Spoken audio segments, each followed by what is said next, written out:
Probability क्या होती है, कैसे कैलकुलेट करते हैं, और कल हमने फर्स्ट टॉपिक पॉइंट्स के बारे में पढ़ा था। आज हम सेकंड टॉपिक पे आते हैं, that is question based on dice. हमारे सिलेबस में सिर्फ दो क्वेश्चंस हैं, या तो सिंगल डाइस का क्वेश्चन हमारे सिलेबस में है या फिर पेयर ऑफ डाइस का। Pair of dice, pair of dice को हम लोग टू डाइस भी बोल सकते हैं। पहले स्टार्ट करते हैं सिंगल डाइस के क्वेश्चन से। ना जब भी आप सिंगल डाइस को थ्रो करेंगे, तो जो सैंपल स्पेस बन सकता है उसमें जो पॉसिबल आउटकम होंगे क्या होंगे, 1 2 3 4 5 6 डाइस के ऊपर इनके अलावा कोई आउटकम पॉसिबल नहीं है। तो या तो आउटकम 1 आएगा, 2 आएगा, 3 आएगा, 4 आएगा, 5 आएगा, 6 आएगा। So number of elements in sample space कितने होगा चलो 6। अब सिंगल डाइस पे जो क्वेश्चन बन सकते हैं वो आपको बताता हूं मैं क्या क्या क्वेश्चन बन सकते हैं। What is the probability of odd number. इसके अंदर a dice is thrown, calculate the probability of odd number। तो देखिए इवेंट को नाम दिया कि ऑड नंबर के क्या बनेंगे 1 3 5 1 3 5। सो नंबर ऑफ एलिमेंट्स काम के कितने होंगे चलो 3, total element 6, probability is 3/6। Next question even number कौन कौन से 2 4 6। फिर से काम की case 3 divided by total number of cases 6, answer is 3/6।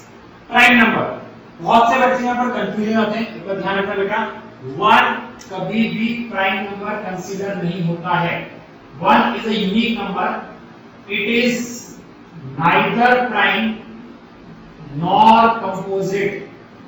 1 एक यूनिक नंबर है, ये नाइदर प्राइम है नॉर कंपोजिट है। प्राइम नंबर के अंदर 2 3 और 5 तीन prime numbers divided total number of numbers 6।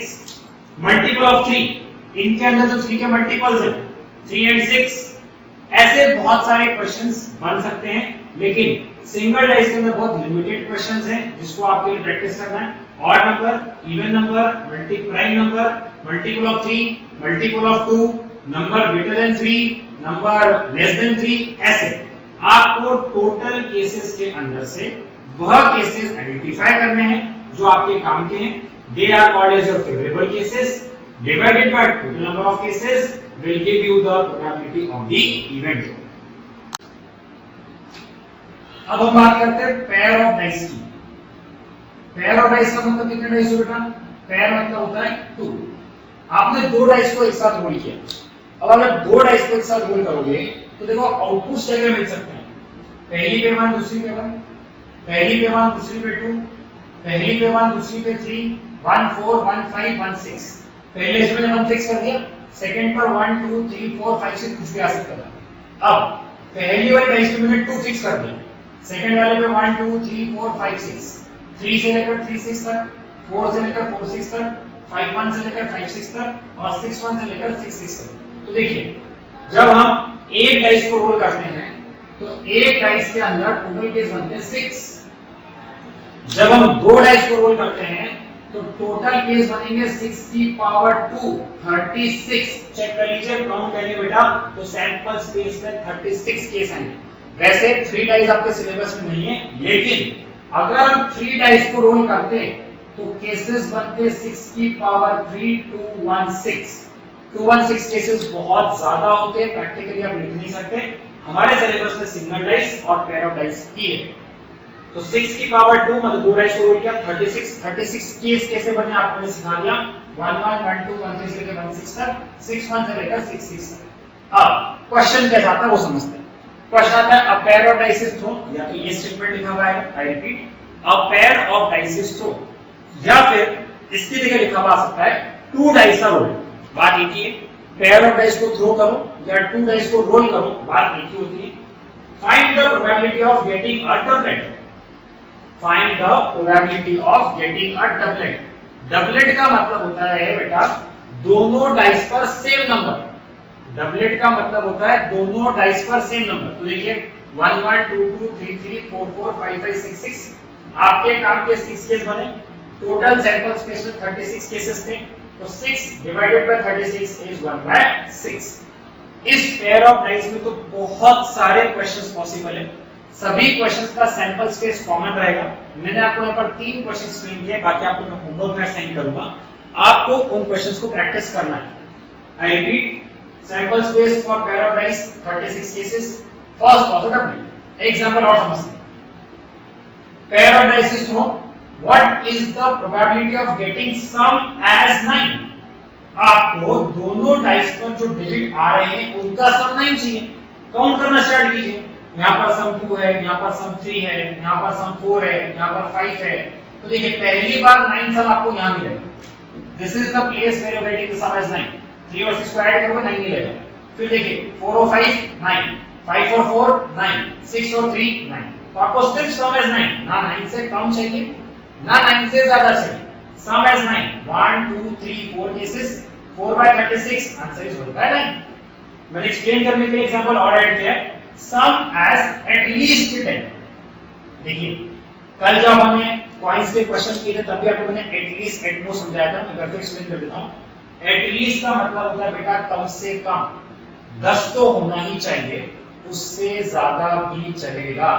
कल भी कंफ्यूजन था, आज फिर क्लियर कर रहा हूं। एटलीस्ट का मतलब होता है कम से कम 10 या 10 से ज्यादा सम। तो देखिए बेटा यहाँ मैक्सिमम सम 7 है, यहाँ मैक्सिमम सम 8 है, यहाँ 9 है, यहाँ 10। तो 10 में 4,6, 5 का सम 10 होता है, इसको मैंने काउंट किया। 5 6 का सम 11 होता है। 11 हम ले सकते हैं क्योंकि मैंने लिखा है एट लीस्ट 10, 10 से बड़ा हो सकता है। तो 5 6 4 मतलब 10, 6 5 मतलब 11 और 6 6 मतलब 12। जब इनको काउंट करेंगे आप 1 2 3 4 5 6, अगेन 6 by 36 by 6। देखिए मैं कुछ इंटरेस्टिंग केसेस बताता हूं आपको। मैं जो भी पर्टिकुलर सम आपको बोले, अगर उस सम को आप डायगोनल ट्रैक करोगे तो आपको वो सम मिल जाएगा। कैसे? जैसे मान लो मैं आपसे पूछूं सम 8, तो पहली बार 8 का मिल रहा है वो ट्रैक करो। ये रहा पहली बार 8। अब डायगोनल चले जाइए, 3 5 4 4 5 3 6 2, 2 6 3 5 4 4 5 3 6 2। मिनिमम सम जो पॉसिबल है दैट इज 2। मैक्सिमम सम जो पॉसिबल है दैट इज 12। मिनिमम सम जो डाइस के अंदर मिल सकता है पेयर ऑफ डाइस के अंदर वो 2 होता है। मैक्सिमम सम जो पेयर ऑफ डाइस मिल सकता है वो 12 होता है। मैं फिर रिकैप दे रहा हूं, छोटा सा कोई समझना बेटा। पेयर ऑफ डाइस का मतलब है 2 डाइस को थ्रो करना। पॉसिबल आउटकम्स आपको लिखना मैंने सिखा चुका हूं। टोटल 36 आउटकम्स होते हैं। तो स्टैंडर्ड वर्ड होते हैं जैसे डबलेट। डबलेट का मतलब होता है सेम नंबर। सम मतलब दोनों डाइस के ऊपर जो नंबर्स आ रहे हैं उनको आपको ऐड ऑन करना है। सम एज 9 में जो केसेस थे काउंट किए। एटलीस्ट मतलब कम से कम, उससे ज्यादा चलेंगे। एटमोस्ट मतलब ज्यादा से ज्यादा, उससे कम चलेंगे। I hope now this topic will be clear to everybody. So we have completed the topic question based on points and question based on dice. There are some questions we have to practice. First, pair of dice is thrown. We have to calculate the probability of odd number on first dice. Second, sum as at most 5. I repeat, sum as at most 5. Third, multiple of 3 on first dice. Fourth, sum as multiple of 3. Fifth, sum as multiple of 5. And last, prime number on any dice.